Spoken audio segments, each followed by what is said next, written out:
Hello, preppers. This is Colleen, the Preparedness Pro, here for your Preparedness Pro pop-in today.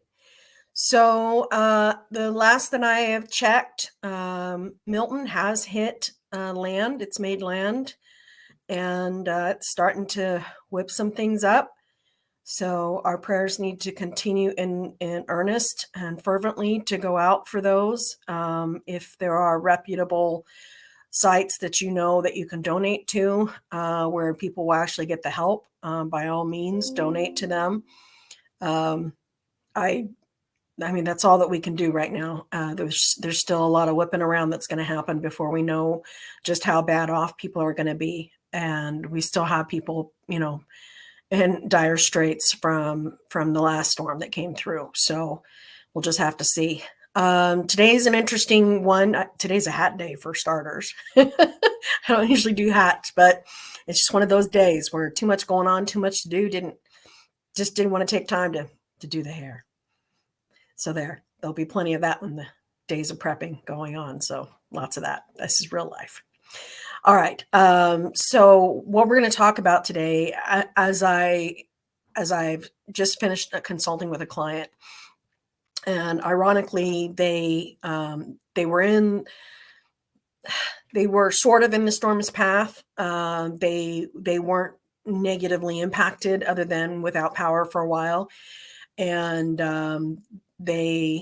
we were conversing. We were a few days later than we had intended to converse, but we were conversing about what they had learned, and they learned that you can only store so much water.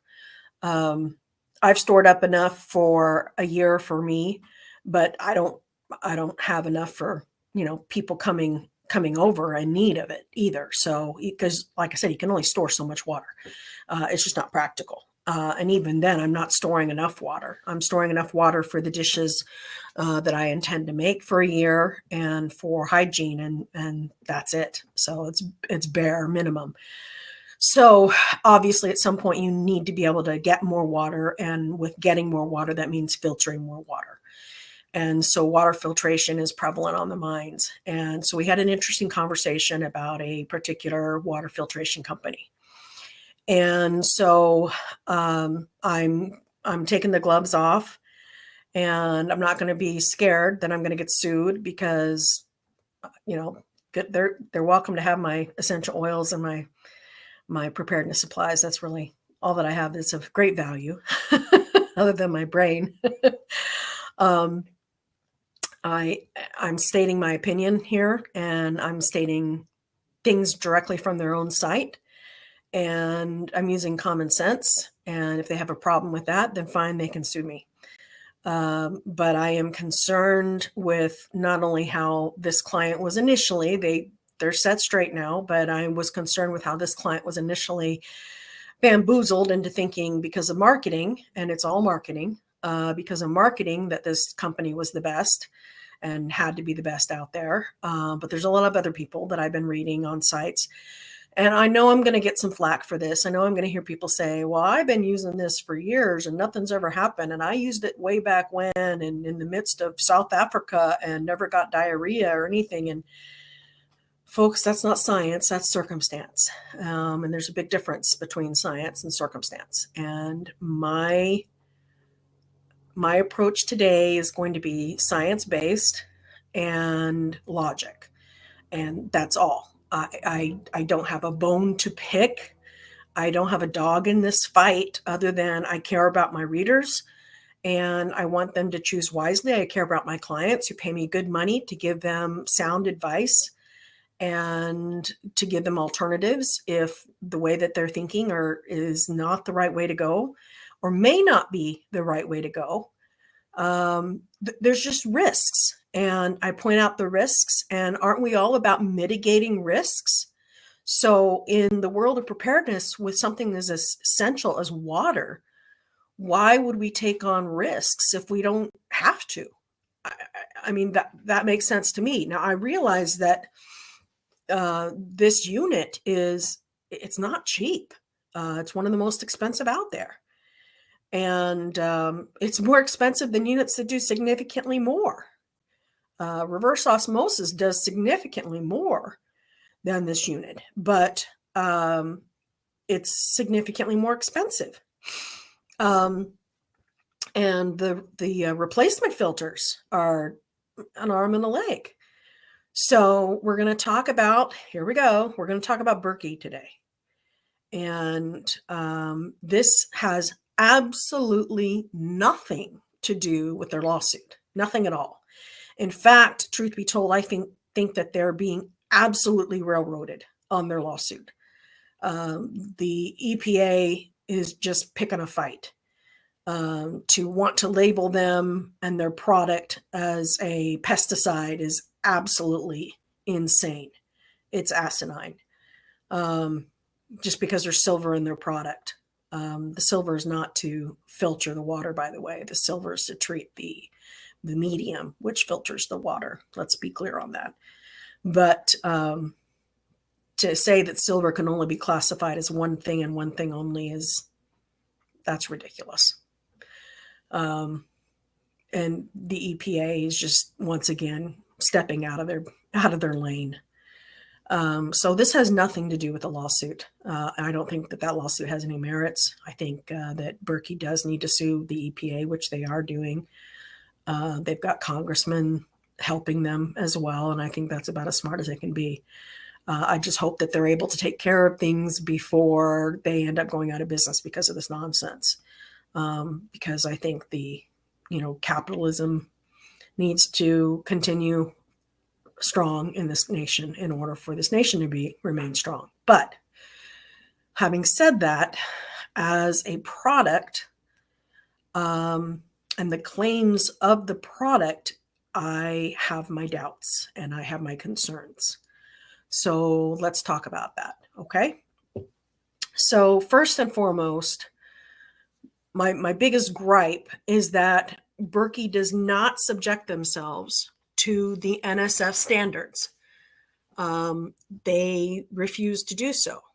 Now, their comments on their blog are that they are cost prohibitive.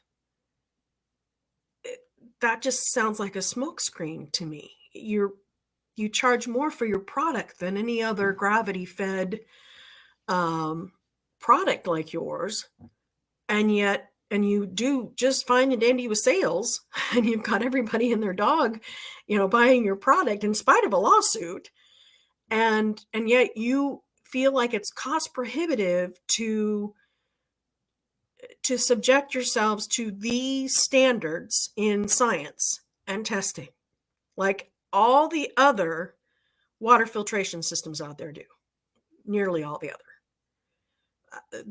That just doesn't ring. Something smells funny there, doesn't it? Doesn't that just seem a little off? And you would rather not be allowed to be sold in the entire state of California than to subject yourself to the NSF standards. That seems a little fishy to me. Doesn't it seem a little fishy to you? So there's more that's wrong with that. And I apologize ahead of time. I might be all over the place here. I made some notes, but more of it is just based on my research over the years. So if you recall in the video that I made where I talked about beware of the nines, I said in order for you to say that you take care of bacteria sufficiently, you have to go down 6 logs. Remember, a 9 is a log. So if I say 99.9%, that's 3 logs. Well, Berkey only gives 5 logs for bacteria. Now, they lump the viruses and the bacteria together and say 5 logs. So 99.999, that's 5 logs. Well, the thing is viruses only require 4 logs with the NSF standard. So that's fine. That's great. If they're getting 5 logs for viruses, that's beyond the standard, the NSF standard. Excuse me. My apologies.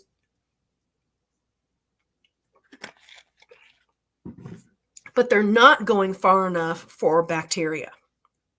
And that's a significant concern. Another concern is that they do not release the testing protocols. Now, there are a lot of YouTubers and bloggers out there that are getting their Berkey water tested.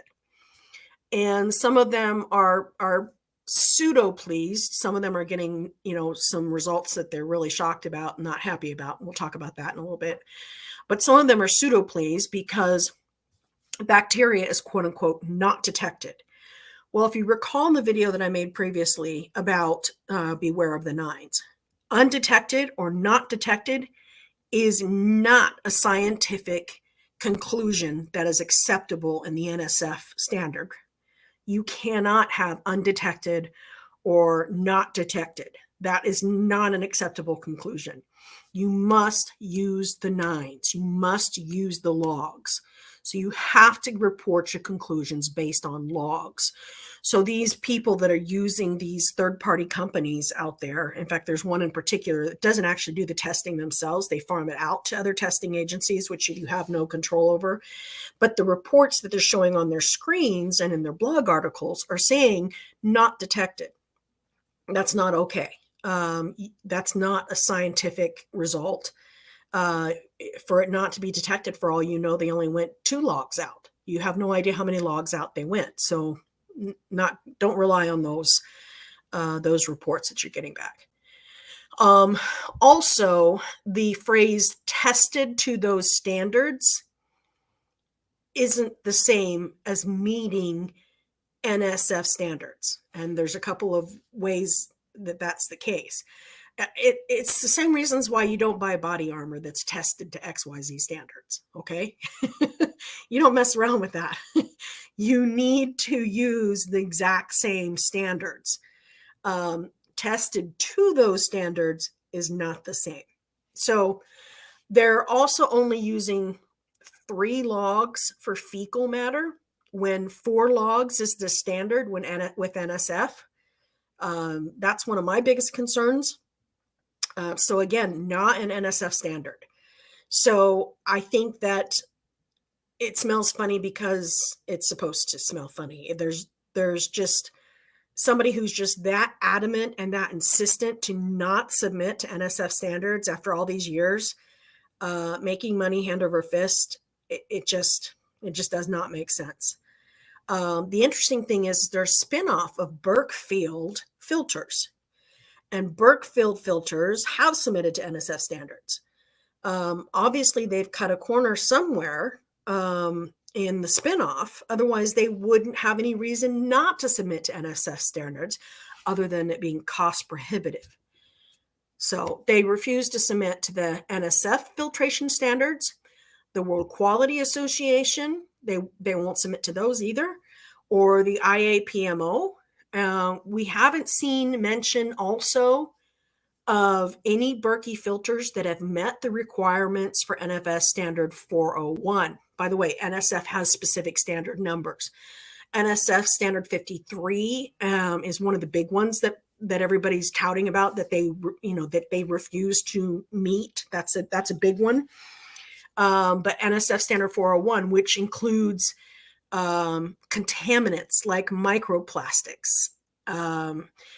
Individual NSF standards typically encompass contaminants with certifications given on a contaminant by contaminant basis.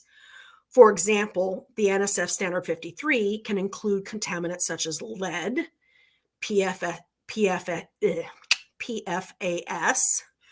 cryptosporidium, asbestos, chromium, mercury, and VOC, which is volatile organic components, I believe.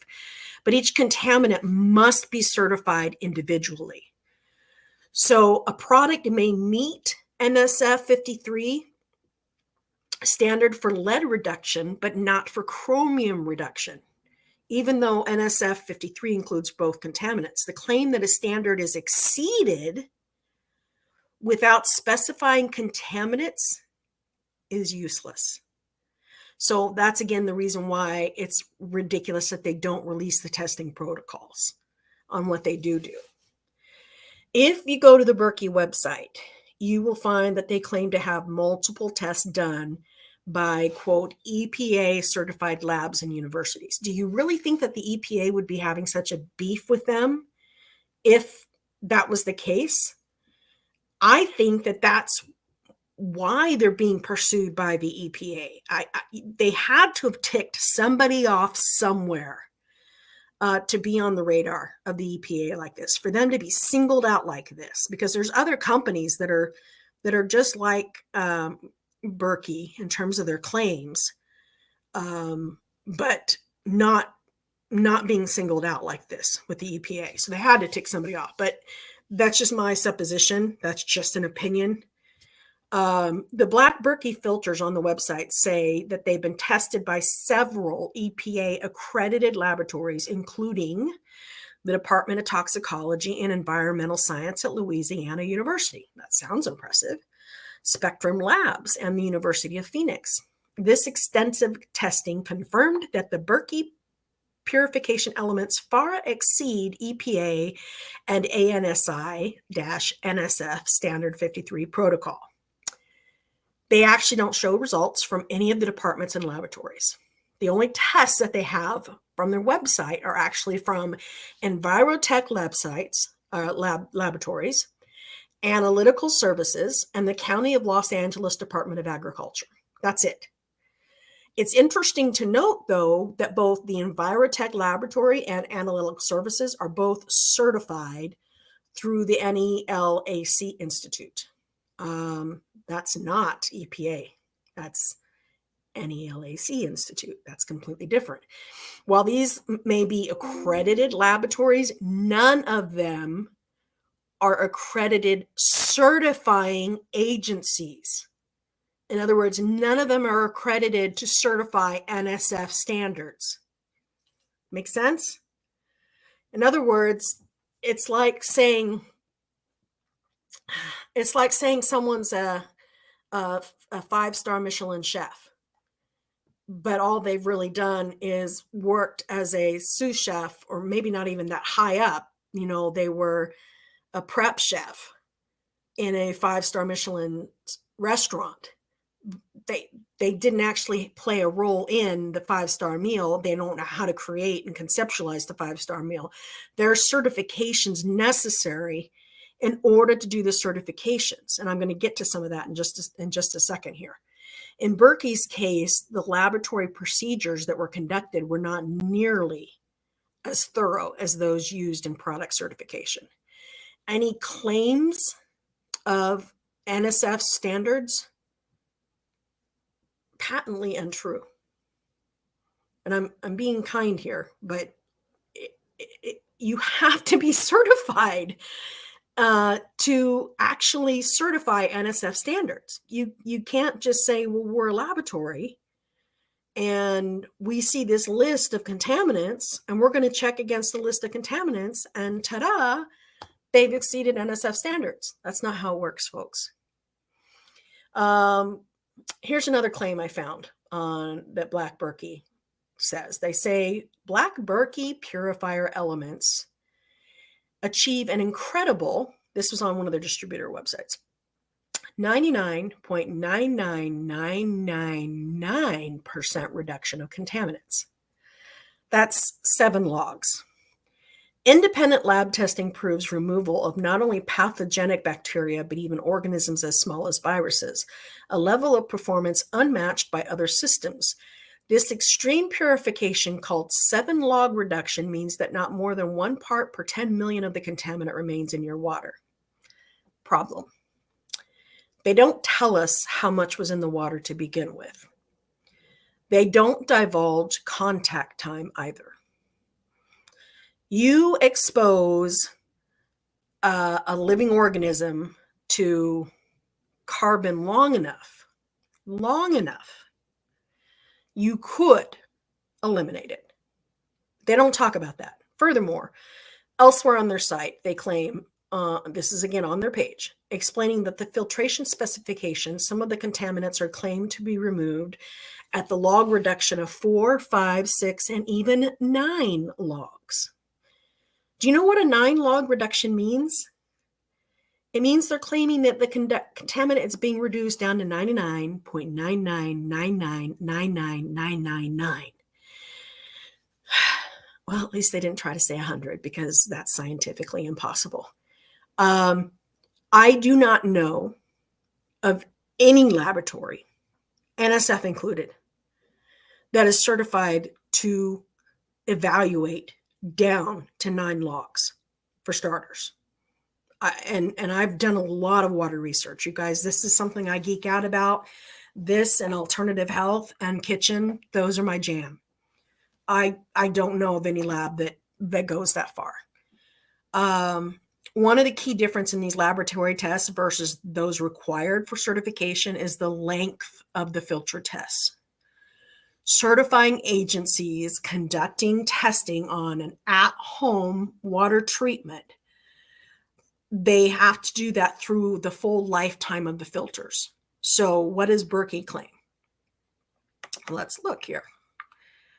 They have to do it through so if Berkey claims, I'm just making this up, if Berkey claimed 500 gallons, then they would have to do 1,000 gallons in order for Berkey to meet NSF standards. Here's the problem though. They have to perform as if they are used up. In fact, for filters like those found in the Berkeys, they have to run 2 times the rated life of the filter. And the testing agencies that did some comparative tests with Berkey have a filter life of, well, the Berkey claims 3,000 gallons. That's why people pay so much money. And they're like, oh, 3,000 gallons, this is worth the extra money.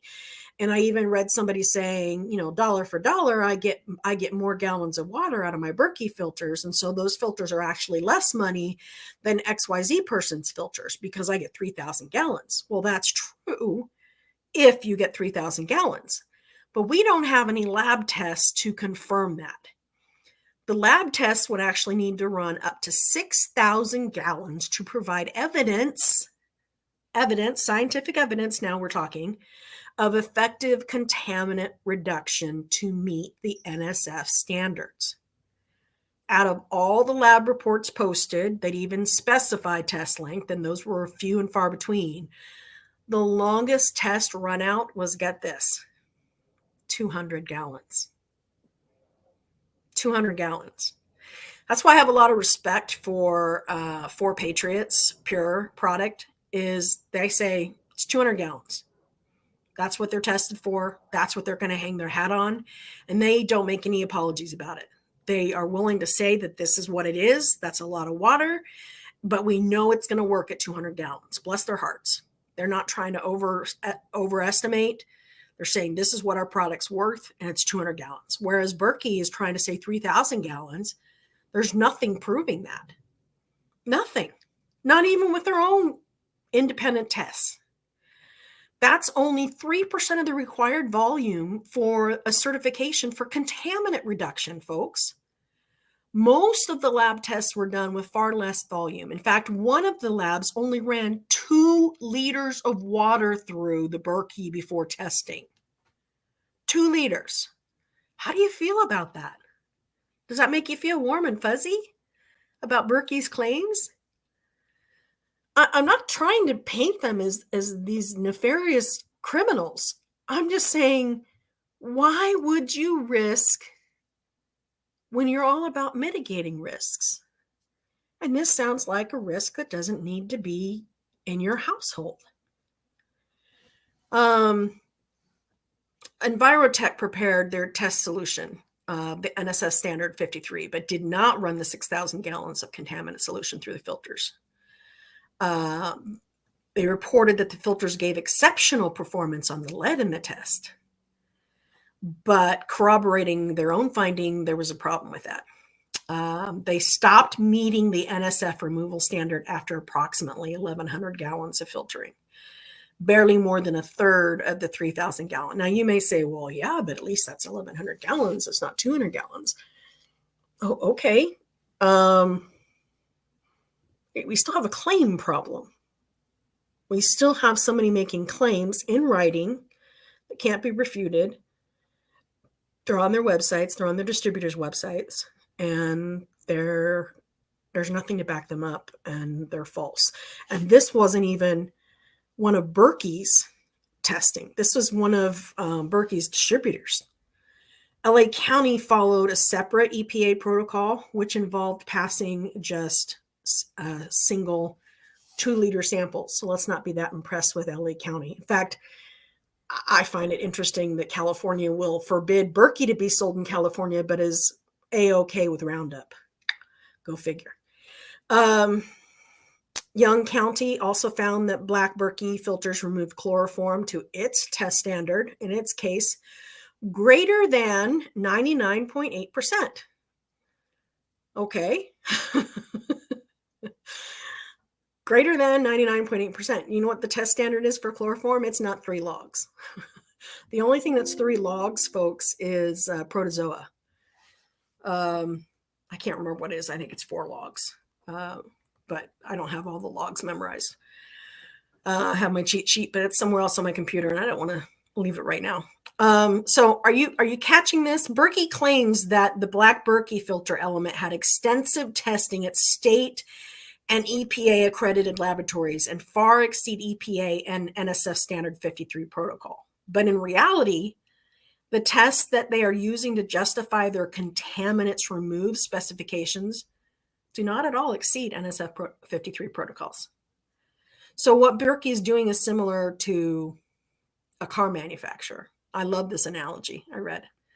A car manufacturer saying that a car gets 95 miles per gallon, but they tested it while it was in neutral going downhill. Okay, that's essentially what we're getting. Now let's talk about fluoride claims. As most of you know, if you don't, I'll just share with you. Berkey says that their filters will clean out fluoride, which is a Herculean task. They require you to spend money on additional filters to clean out fluoride. But there are several examples that are out there in which the fluoride was only cleaned out, it was only reduced. It was not cleaned out by any stretch of the imagination. Reverse osmosis will take care of fluoride. 100%. I don't mean it will take care of it 100%. I'm saying I am 100% certain that it will take care of fluoride. And distillation takes care of fluoride. So those are your true blue standards for taking care of fluoride. The fluoride levels in one person's tap water actually went down by only 0.06. And here they spent all this additional money on the fluoride filters. If you can get your fluoride down to below 0.09, it's essentially considered fluoride free. But the problem with it is it depends on the pH level of your water to start with. So that's a moving target as well, and one which Berkey does not take account for. At the very least, Berkey should be smart. If I was their marketing director, I would say, at the very least, say that you remove fluoride and pHs that are in this range to at least cover your butt. That's the daughter of the attorney in me and the marketer in me. Berkey says for maximum removal efficiency, maintain the water being treated between a pH level of 5 and 7, but they don't share their pH level in any testing results. So if the pH goes beyond that, which it does for many people, your Berkey may not be removing fluoride completely, and people are up a creek. Now, here's another interesting thing about the fluoride removal. The fluoride removal filters are being found to leach aluminum into the water. Now, some of you just hear me out. Some of you are like, oh no, Berkey says that that's inert, that's not a problem. It's harmless. Okay, let's talk about that. All right. I'm perfectly okay with having that discussion. Distilled water has nothing inside it. Would we all agree that? There's nothing inside it to leach. And Berkey is a water purifier. So you would expect pure water to remain pure and to contain 0 TDS, right? However, when a person tested distilled water after it went through the Berkey, the TDS levels were at 145, which is alarming. You shouldn't have things put into your water as it goes through a water purifier. And don't give me bunk, oh, it's putting nutrients back in. Nope, nope. Aluminum was leached between 2 and 4 times what the maximum government standard is. And I think we can all agree that our government standards are not always in our best interest. So if it's 2 and 4 times what the maximum government standard is, imagine what the maximum mama standard is, right? To remove fluoride, Berkey uses a type of aluminum called aluminum oxide, and also known as an activated alumina. And in the process, while it removes fluoride like a magnet, it also adds unacceptable amounts of aluminum into your filtered water. Now, if you do your own research, you'll hear this type of aluminum is not bad for you. But here's why I disagree. It's not natural for human consumption. Plain and simple, aluminum oxide is not an essential nutrient. It does not occur naturally in food or water, and for that reason does not belong in our bodies. In fact, one of the resources I was reading was talking about what it's used in. And I thought, yeah, I definitely would not be putting DVD scratch repair kits into my body, cosmetics into my body, although the skin is the largest organ on your body, blush, lipstick, nail polish, sandpaper, Q-tip chalk used in billiards, ceramic eyes on fishing rods, and many other products we use regularly. That's Berkey's defense, is that since you use all these products regularly, you shouldn't have any concern with aluminum oxide. That's on Berkey's website.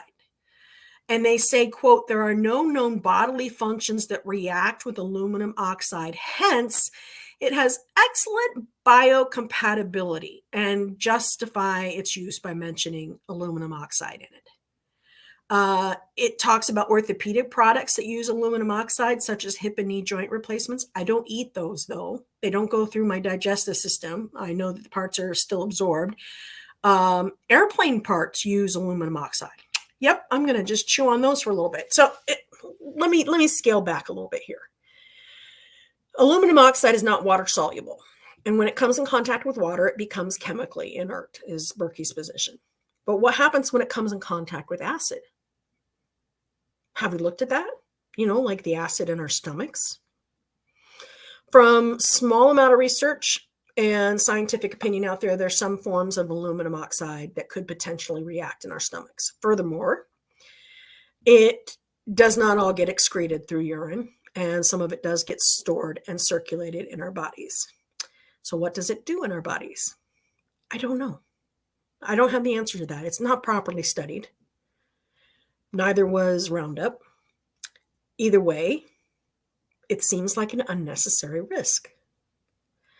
If this was the only thing we were dealing with, maybe not a big deal, but it's not the only thing. They're giving us patently false information. And at the very least, they're stretching the truth. And at the very least, they're looking incompetent when they're talking about logs as they go along with certain components, such as bacteria. So when you consider that there's other filters out there that do a great job filtering without leaching aluminum oxide into your water, and a little bit more on this, I don't see any reason to risk getting the Berkey that actually proves that aluminum is added by their filters in aluminum oxide. So what if some of that aluminum is not aluminum oxide, but instead regular aluminum? What if it's, I mean, they're fibbing to us in other aspects. What if it's just plain aluminum? I'm not willing to just take their word on that. Are you? Obviously, aluminum's bad for you. That's why I get my baking powder at Trader Joe's instead of at the regular grocery store. I just don't want any more of that in my body as possible. It's just very odd that every test result that's out there that Berkey provides shows filtered water that does not contain aluminum. And yet every single test that I have seen by objective people, even people who used to get paid by Berkey for referring people to Berkey, is showing aluminum and alarming amounts of aluminum. So it seems like we have a problem. So what else does Berkey leach into filtered water? I think that's a valuable question. And I think that's why Berkeys aren't sold in California, because they don't want to comply with California's no lead law. Berkey claims that their requirements too expensive and onerous, which is hard to believe. Berkey was reportedly caught faking laboratory test results from LSU. That is part of the lawsuit that the EPA has brought up. I don't know. I could not find any more on that. They claim to not remove good minerals, but the test results are showing that that is not accurate either. There's no cellular communication going on in those filters, folks. It's not a human body. So I think that would be patently false as well. Using a water filter should not pose any risk to your body. So why would you choose something that does? Now, so what's an option? Because for me, it's not a risk worth taking. I will use the Aquamira products. They don't pay me a dime for telling you that, but I use the Aquamira products. The providentliving.org has the Aquamira products on there. So that says something. They're using those now. They're like the Life Straws, except they're Aquamira. Aquamira Official is the one who first got me started on really understanding water filtration and all the science behind it. I trust them implicitly. However, what if you're stuck with this big lug of a Berkey? What do? Pure One does clean out the fluoride, and their filters will fit into your Berkey. So that's at least a start. And they're less expensive. They're in the 70s instead of the 90s for the replacement filters. And you don't have to buy an extra filter to take, reduce the fluoride. I got to be careful which word I use there. Keep in mind that on most water filters, gallons have not been proven in any way, shape, or form, not even by independent studies. So take the gallons with a grain of salt unless they show you that the NSF study was done where it exhausted the number of gallons, because that's really important. Activated charcoal filters are indeed very effective at removing chlorine from water. The removal rate is usually between 95 and 99% of free chlorine, but understand that there could be different types of chlorine in there. So when somebody says chlorine, it removes such and such a chlorine, you want to know what kind of chlorine it's removing. Free chlorine, activated charcoal can do that really well. But not all chlorine is free chlorine. Removing chloramines, that's a little different. They're less effective at removing chloramines. So keep that in mind as well. All right, well, that's enough for today. Hopefully I've given you enough to stew on. Not intending to be argumentative in any way, shape, or form. You do you. I was just trying to give you some information that I thought might be helpful. And I don't want you to take any unnecessary risks, but I do want you to spend your money wisely, because for every dollar that you are spending on something unnecessary, you're not spending on something that is necessary. And we all have to budget, no matter what. I don't care how much money you make. There's still a budget. There's always something else that you want to make yourself live more peaceful and more prepared. So just want to make sure I don't believe I have any. Oh, I do. Okay. Do I have one that I recommend more over the other, specifically uranium, radium? You are going to have to check with the manufacturers on radium, because radium is a specific contaminant, and the NSF standards do not address radium. So the manufacturer is going to have to address radium specifically. So you're going to have to ask them. What system is not expensive but can clean water if it's a dire situation? Well, frankly, you can make your own water filtration with sand and activated charcoal, activated carbon filter. You can do that with an empty pop bottle with some green sand, some activated charcoal. There's YouTube videos on this. So you can make your own dire situation, use that. And you can do it for like $10. And that will filter the just like 5 pounds of activated charcoal can clean enough free chlorine to fill a football field. So it can do a lot of gallons of water for that, not necessarily protozoa and viruses and bacteria for that much, certainly not 3,000 gallons of water, but it can do a lot of water. Let's see, what system is not? I already answered that. Without electricity, distiller would be useless. That is correct. So distilled water would be stored.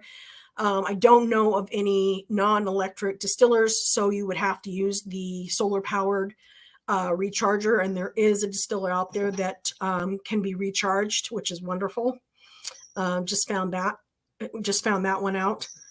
But you can actually make your own water filtration system for pennies. It's not expensive at all. And just look up on YouTube, DIY water filtration system, and you will be very happy that you know how to do it. And the supplies are inexpensive, and just a 2-liter pop bottle, and you've got water filtration. It's easy. Okay, I think I answered all of them. Do I know anything about the Porto well? I do not. I'm sorry. I'm going to have to wait until Eric enlightens me with his brilliance on that one. You're my guy, Eric. Durastil wait time is 18 months, but I've had one since 2016. Love it. Yes, the Durastil is wonderful. It is indeed. In my Neanderthals in the kitchen, I recommend Aquamira, of course. I recommend Sawyer. They do exactly what they say they're going to do. The 4 Patriot one is also gravity fed. The filters are only going to give you 200 gallons, but it's 200 gallons that you can trust. So you'll be getting what you're paying for. Pinky, stop. She's always whining when I'm on the video with you guys. It's like she wants the attention instead. Okay, I think I covered everything. Everybody stay safe, please. Keep these people in your prayers, because prayer works. Talk to you later. Bye-bye.